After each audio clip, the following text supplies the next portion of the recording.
trusted source of the truth every single day. Time now to take note of the Agricultural Finance Yearbook. In today's discussion, we look at agricultural financing in Uganda with particular attention to raising public awareness about the Agricultural Finance Yearbook, which is produced annually by the Economic Policy Research Center at Makerere University. We're joined by Brian Sserunjogi, a research fellow at EPRC, and he's going to be giving us much needed perspective of the same. You're most welcome, Mr. Sserunjogi. Thank you so much, Chris. Great. There's a lot to talk about, but we are going to confine it to the Agricultural Finance Yearbook. If you don't mind, before we even look at the yearbook, what is the Economic Policy Research Center? What are you guys up to? Well, thank you so much, Chris, and good morning, viewers. The Economic Policy Research Center is a policy think tank whose mission is to support evidence-based policy processes. The Economic Policy Research Center has existed for the last 30 years. We recently celebrated 30 years of existence. Wow. And our core role is in supporting government policy processes by building evidence. We are located at Makerere University, and we build evidence in different economic sectors, that is in trade and regional integration issues.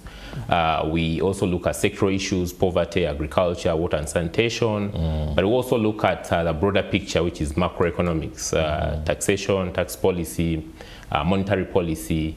And then we have we look at other issues on microeconomics, household economics, poverty. We are leaders into understanding Uganda's poverty.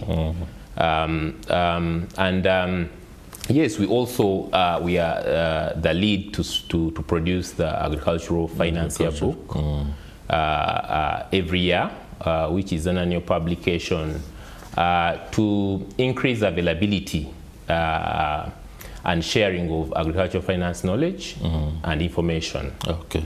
Yeah. That speaks to a very important aspect, agricultural finance.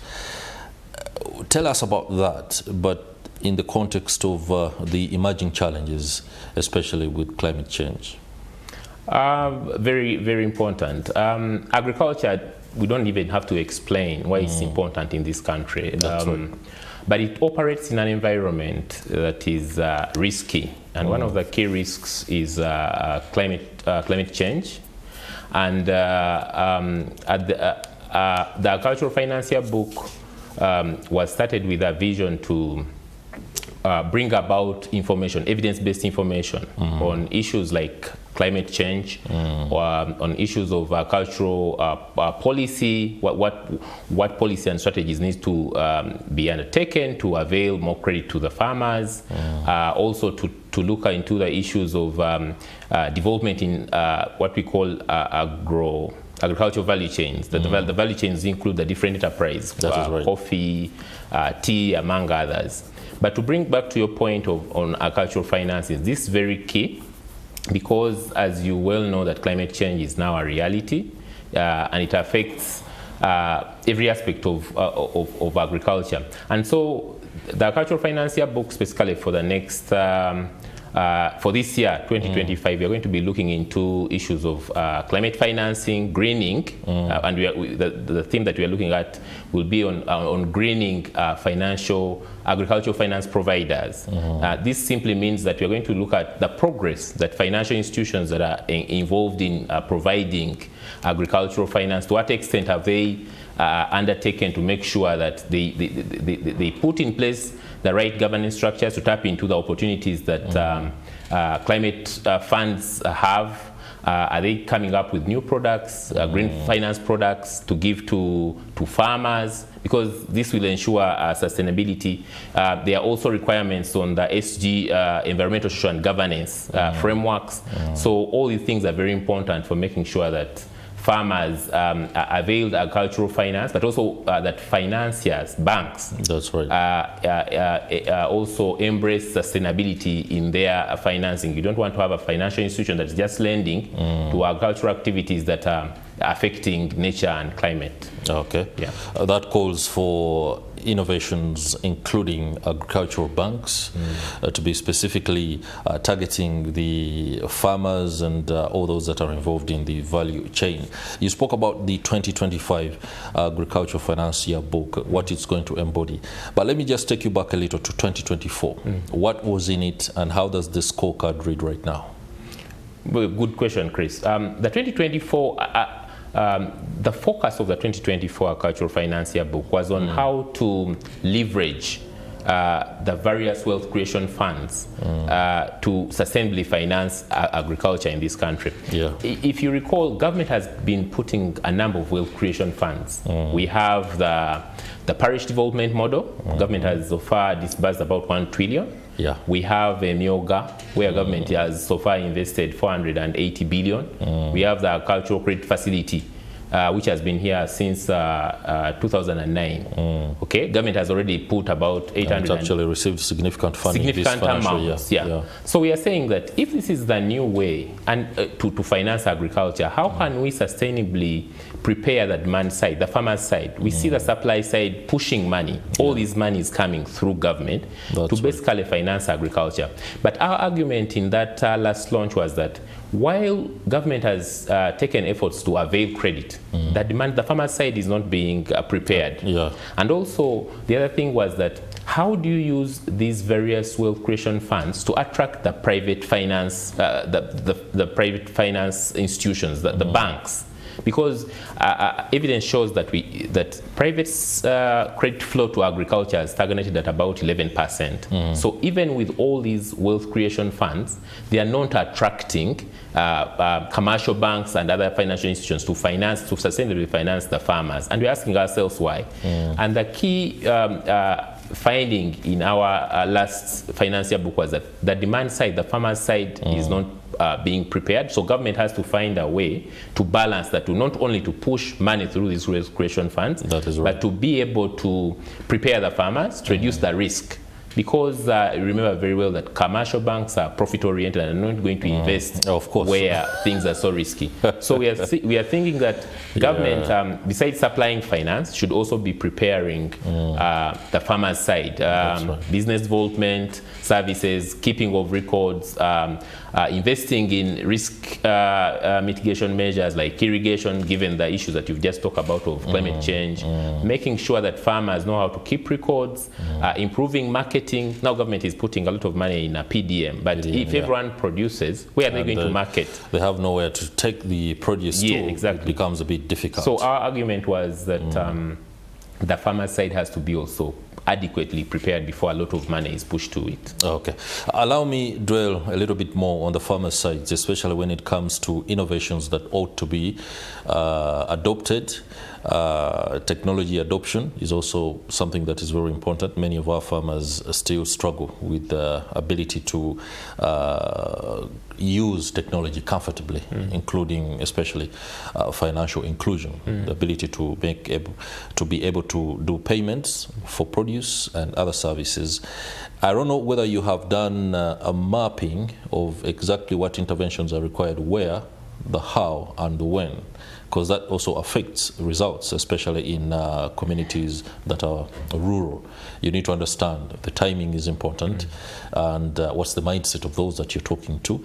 I'm sure those innovations have been rolled out. Could you share some case studies that have brought forth results? Sure. Thank you, Chris. Innovations for financial inclusion and for cultural financing are very key.